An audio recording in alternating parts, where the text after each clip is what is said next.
Hello students, this problem was asked in IIT JEE 1985 examination.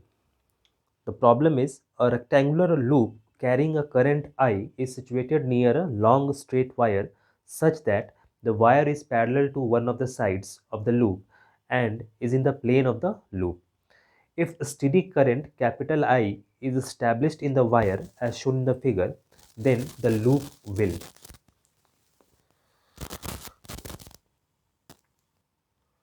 Problem में इस तरह से एक रेक्टेंगुलर लूप दिया गया है और उसके जस्ट सामने एक स्ट्रेट वायर दिया गया है जिसमें एक स्टेडी करंट कैपिटल आई से डिनोट किया गया है।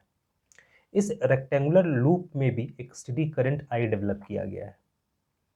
इस प्रॉब्लम को मैग्नेटिक फ्लक्स के हेल्प से नहीं सोचेंगे क्योंकि यहाँ पे चेंज ऑफ फ्लक्स से कोई रिलेशन नहीं है। स्टेडी करंट के कारण भी वायर पे फोर्स लगता है, ये हम लोग जानते हैं। इस स्टेडी करंट के कारण और इस स्टेडी करंट के कारण दोनों ही रीजन में मैग्नेटिक फील्ड डेवलप होगा एम्पियर सर्किटल लॉ के हिसाब से। जैसे ये जो करंट है स्ट्रेट वायर का, ये अपने अराउंड एक मैग्नेटिक फील्ड का रीजन क्रिएट करेगा, उसी तरह से ये लूप भी अपने अराउंड एक मैग्नेटिक फील्ड का रीजन क्रिएट करेगा जिस कारण से इन दोनों पे फोर्स एक्ट करेगा। लेकिन यहाँ लूप के बारे में पूछा जा रहा है, ना कि इस वायर के बारे में। इस लूप पे फोर्स कैसा लगेगा और ये किस डायरेक्शन में मूव करेगा ये पूछा जा रहा है। सबसे पहले देखते हैं कि इस वायर के कारण मैग्नेटिक फील्ड यहाँ कैसा डेवलप होगा।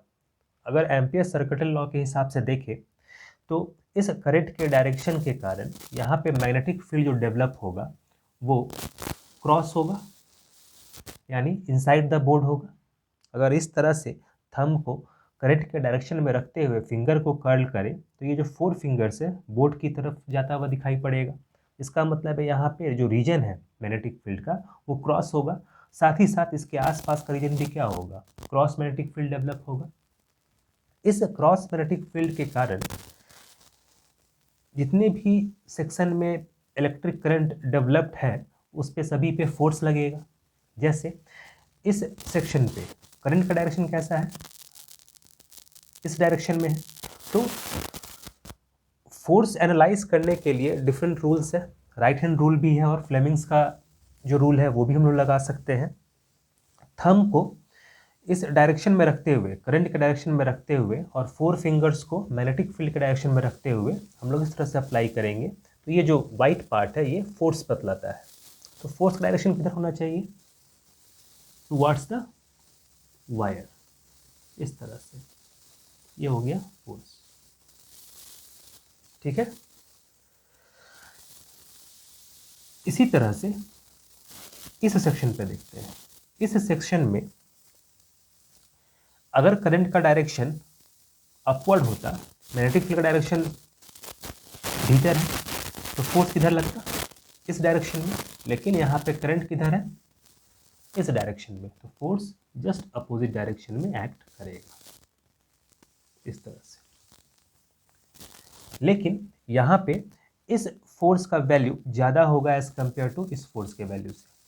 इसका कारण है कि इस वायर के कारण जो मैग्नेटिक फील्ड यहाँ क्रिएट होगा उसका इंटेंसिटी ज़्यादा होगा एज कंपेयर टू यहाँ पे जो मैग्नेटिक फील्ड क्रिएट होगा उससे। इस कारण से यहाँ का जो मैग्नीट्यूड होगा जो फोर्स का वो ज़्यादा होगा एज कंपेयर टू यहाँ के फोर्स से। अब इन 2 सेगमेंट पे अगर देखें तो इन 2 सेगमेंट पे फोर्स जो है वो 0 हो जाएगा। कारण है कि यहाँ अगर केवल सेंटर ऑफ मास पे अगर हम लोग देखें, केवल सेंटर पे देखें कि क्या फोर्स एक्ट कर रहा है, तो यहाँ पे इस डायरेक्शन में फोर्स एक्ट करेगा और यहाँ पे इस डायरेक्शन में फोर्स एक्ट करेगा और दोनों एक दूसरे को कैंसिल आउट कर लेगा। ठीक है, लेकिन यहाँ जो 2 फोर्सेस एक्ट कर रहा है ये दोनों आपस में कैंसिल आउट नहीं होगा। एक बड़ा फोर्स और एक उससे छोटा फोर्स है, तो एक नेट फोर्स मिल जाएगा इस डायरेक्शन में। तो प्रॉब्लम में पूछा गया था कि फाइनली जो लूप है, रेक्टेंगुलर लूप है, ये किस डायरेक्शन में मूव करेगा। यहाँ पे फोर्स के मैग्नीट्यूड के बारे में नहीं पूछा गया था। उसके 4 ऑप्शन में केवल डायरेक्शन के बारे में पता करना था। तो हम लोग इसके फाइनल रिजल्ट को इस तरह से एक्सप्लेन करेंगे कि ये जो रेक्टेंगुलर लूप है ये इस स्ट्रेट वायर के सामने मूव करता हुआ दिखाई पड़ेगा, या फिर कह सकते हैं कि रेक्टेंगुलर लूप जो है वायर की तरफ मूव करेगा। ठीक है।